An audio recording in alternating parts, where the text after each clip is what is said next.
नमस्कार दोस्तों, हमारे YouTube चैनल फुल इंस्पायर्ड में आपका दिल से स्वागत है। आज की वीडियो में हम जानेंगे बोधिधर्मन के बारे में। कौन थे बोधिधर्मन? अगर आप नहीं जानते तो वीडियो जरूर देखें। अगर आपको वीडियो अच्छी लगे तो लाइक, शेयर, कमेंट जरूर कीजिए और हमारे चैनल फुल इंस्पायर्ड को सब्सक्राइब कर लीजिएगा। धन्यवाद। चलिए चलते हैं वीडियो की ओर। बोधिधर्मन या बोधिधर्म एक बौद्ध भिक्षु थे। बोधिधर्म का जन्म दक्षिण भारत के पल्लव राज्य के कांचीपुरम के राज्य परिवार में हुआ था। वे कांचीपुरम के राजा सुगंध के तीसरे पुत्र थे। छोटी आयु में ही उन्होंने राज्य छोड़ दिया और भिक्षुक बन गए। 22 साल की उम्र में उन्होंने संबोधि मोक्ष की पहली अवस्था को प्राप्त किया। बोधि धर्म के माध्यम से ही चीन, जापान और कोरिया में बौद्ध धर्म का विस्तार हुआ था। 526 ईस्वियों में चीन जाकर उन्होंने चीन में ध्यान संप्रदाय की नींव रखी थी, जिसे च्यान या झेन कहते हैं। इस छोटी सी उम्र में ही उन्होंने हर तरह की विद्या में खुद को पारंगत कर लिया था। बोधिधर्मन के बारे में इतिहास में अलग अलग बातें सुनने को मिलती है, लेकिन जो ओशो रजनीश ने कहा वह ज्यादा सत्य के नजदीक है। आओ हम बोधिधर्मन के बारे में वो 5 रहस्य को जानते हैं। बोधिधर्मन के बारे में वो 5 रहस्य क्या है? चीन को सिखाया मार्शल आर्ट। भारत ने कभी उन लोगों का इतिहास नहीं लिखा या संरक्षित नहीं किया जो भारत के हीरे थे। उनमें से एक थे बोधिधर्मन। दुनिया के महान भिक्षुओं में से एक बोधिधर्मन को जो नहीं जानता वह मार्शल आर्ट के इतिहास को भी नहीं जानता होगा। चीन में मार्शल आर्ट और कुंग फू जैसी विद्या को सिखाया था बोधिधर्मन ने। बोधिधर्म या बोधिधर्मन। बोधिधर्म कौन थे, क्या थे और क्यों उन्हें महान भारतीय भिक्षु माना जाता है? उनके संबंध में ऐसे कई सवाल हैं जिनके जवाब हर भारतीय को जानना चाहिए। बोधिधर्म आयुर्वेद, सम्मोहन, मार्शल आर्ट और पंच तत्वों को काबू में करने की विद्या जानते थे। इन्होंने देवीय शक्तियों को भी हासिल कर रखा था। पुराणों के अनुसार महर्षि अगस्त्य और भगवान परशुराम ने धरती को सबसे पहले मार्शल आर्ट प्रदान किया। महर्षि अगस्त्य ने दक्षिणी कला रिप्यतु, बिना शस्त्र के लड़ना, और परशुराम ने शस्त्र युक्त कला रिप्यतु का विकास किया था। भगवान श्री कृष्ण दोनों ही तरह के विद्या में पारंगत थे। उन्होंने इस विद्या को और अच्छे से विकसित किया और इसको एक नया आयाम दिया। इसे कलारिप्यतु, कलारिप्यट्टू या कालारिप्यट्टू, कलारिपायाट्टू कहा जाता है। श्री कृष्ण ने इस विद्या के माध्यम से ही उन्होंने चाणूर और मुष्टिक जैसे मल्लों का वध किया था। तब उनकी उम्र 16 वर्ष की थी। मथुरा में दुष्ट रजक के सिर को हथेली के प्रहार से काट दिया था। जनश्रुतियों के अनुसार श्री कृष्ण ने मार्शल आर्ट का विकास ब्रज क्षेत्र के वनों में किया था। डांडिया रास उसी का एक नृत्य रूप है। कालारिप्यट्टू विद्या के प्रथम आचार्य श्री कृष्ण को ही माना जाता है। हालांकि इसके बाद इस विद्या को अगस्त्य मुनि ने प्रचारित किया था। इस विद्या के कारण ही नारायणी सेना भारत की सबसे भयंकर प्रहारक सेना बन गई थी। श्री कृष्ण ने ही कलारिपट्टू की नींव रखी, जो बाद में बोधिधर्मन से होते हुए आधुनिक मार्शल आर्ट में विकसित हुई। बोधिधर्मन के कारण ही यह विद्या चीन, जापान आदि बौद्ध राष्ट्रों में खूब फली फूली। आज भी यह विद्या केरल और कर्नाटक में प्रचलित है। श्री कृष्ण ने इस विद्या को अपनी नारायणी सेना को सिखा कर रखा था। डांडिया रास इसी का एक रूप है। मार्शल आर्ट के कारण उस काल में नारायणी सेना को भारत की सबसे भयंकर प्रहारक माना जाता था। आखिर उन्हीं के शिष्यों ने बोधिधर्मन को जहर क्यों दिया? छोटी आयु में ही उन्होंने राज्य छोड़ दिया और भिक्षुक बन गए। 22 साल की उम्र में उन्होंने संबोधि मोक्ष की पहली अवस्था को प्राप्त किया। प्रबुद्ध होने के बाद राजमाता के आदेश पर उन्हें सत्य और ध्यान के प्रचार प्रसार के लिए चीन में भेजा गया।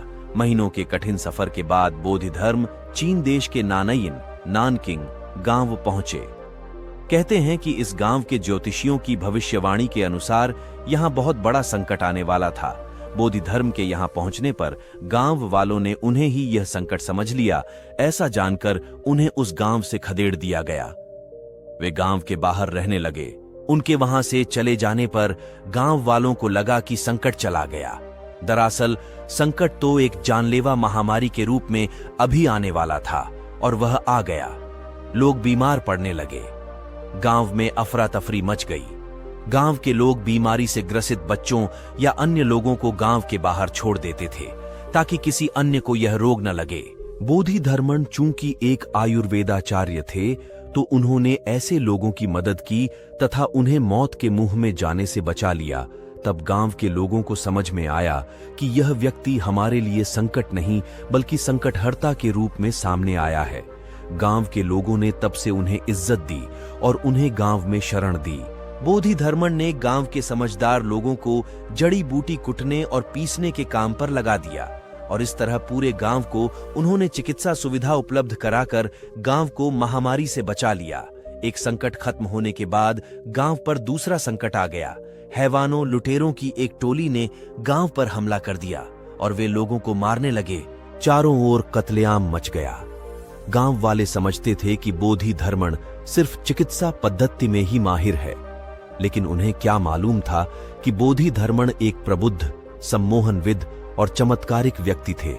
वे प्राचीन भारत की कालारिपट्टू विद्या में भी पारंगत थे। कालारिपट्टू को आजकल मार्शल आर्ट के नाम से जाना जाता है। बोधिधर्मन ने मार्शल आर्ट और सम्मोहन के बल पर उन हथियारबद्ध लुटेरों को हरा दिया और उन्हें भागने पर मजबूर कर दिया। गांव वालों ने बोधिधर्मन को लुटेरों की उन टोली से अकेले लड़ते हुए देखा और वे इसे देखकर चौंक गए। चीन के लोगों ने युद्ध की आज तक ऐसी आश्चर्यजनक कला नहीं देखी थी। वे समझ गए कि यह व्यक्ति कोई साधारण व्यक्ति नहीं है। इसके बाद तो बोधिधर्मन का सम्मान और भी बढ़ गया। बोधिधर्मन ने गांव के लोगों को आत्मरक्षा के लिए इस विद्या को सिखाया। गांव के लोग उनसे प्यार करने लगे और प्यार से उन्हें ढांपू बनाने लगे। कई वर्षों बाद जब उन्होंने वहां से भारत जाने की इच्छा जताई, तब ज्योतिषियों ने गांव पर फिर से संकट आने की भविष्यवाणी की। गांव वालों ने एक जगह एकत्र होकर यह निर्णय लिया कि अगर इस संकट से बचना है तो बोधिधर्मन को यहीं रोकना होगा किसी भी हाल में। यदि वह नहीं रुकते हैं तो उन्हें जबरदस्ती रोकना है। किसी भी कीमत पर उन्हें जिंदा या मुर्दा रोकना ही होगा। गांव वाले यह जानते थे कि वे बोधिधर्मन से लड़ नहीं सकते, तो उन्होंने बोधिधर्मन को रोकने के लिए उनके खाने में जहर मिला दिया।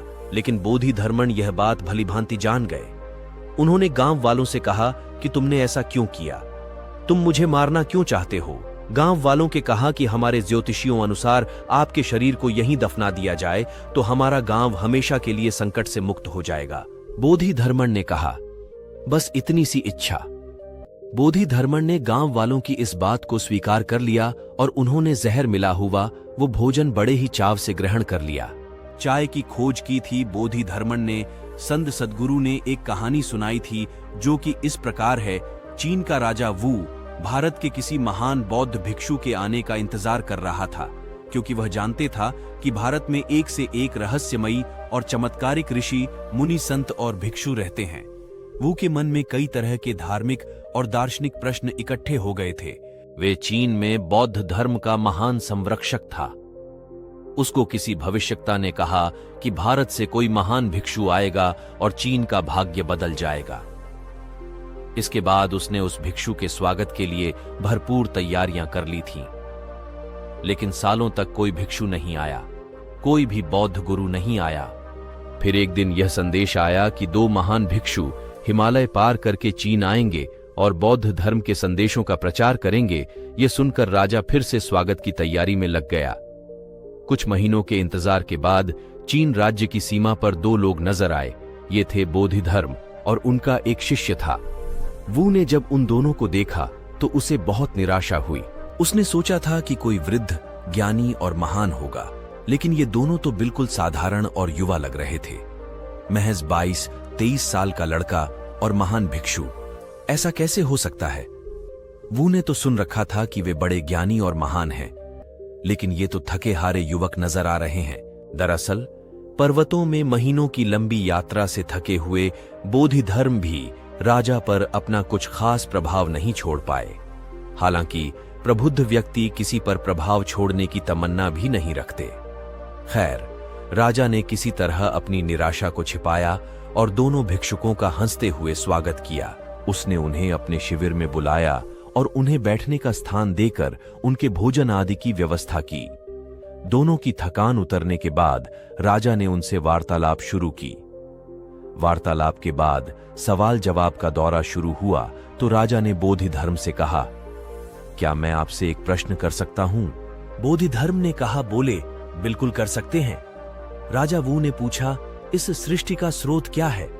बोधिधर्म ने राजा की ओर देखकर हंस दिए और बोले, यह तो बड़ा मूर्खता भरा प्रश्न है, कोई और प्रश्न पूछिए।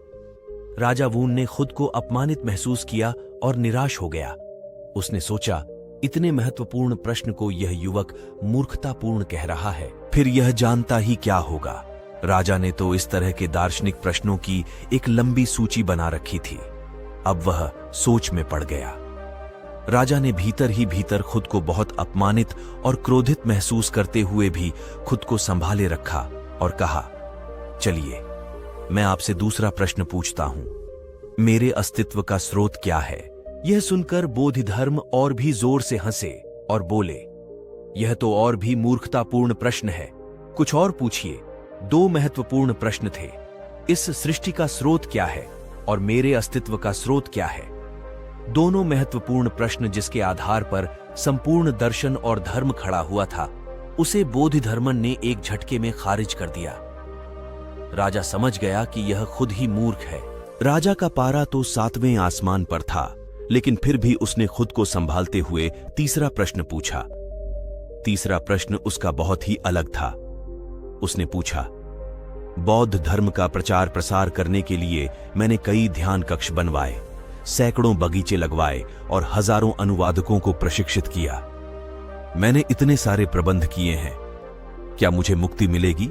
यह सुनकर बोधिधर्म गंभीर हो गए। वह खड़े हुए और अपनी बड़ी बड़ी आंखें राजा की आंखों में डालकर बोले, क्या तुम और मुक्ति? तुम तो 7वें नरक में गिरोगे। बौद्ध धर्म के मुताबिक मस्तिष्क के 7 स्तर होते हैं। सबसे निचले स्तर को 7वां नरक कहते हैं। बोधिधर्मन का यह जवाब सुनकर राजा वो तो आग बबूला हो गया। उसने बोधिधर्मन को अपने राज्य से बाहर निकाल दिया। बोधिधर्म को इससे कोई फर्क नहीं पड़ा।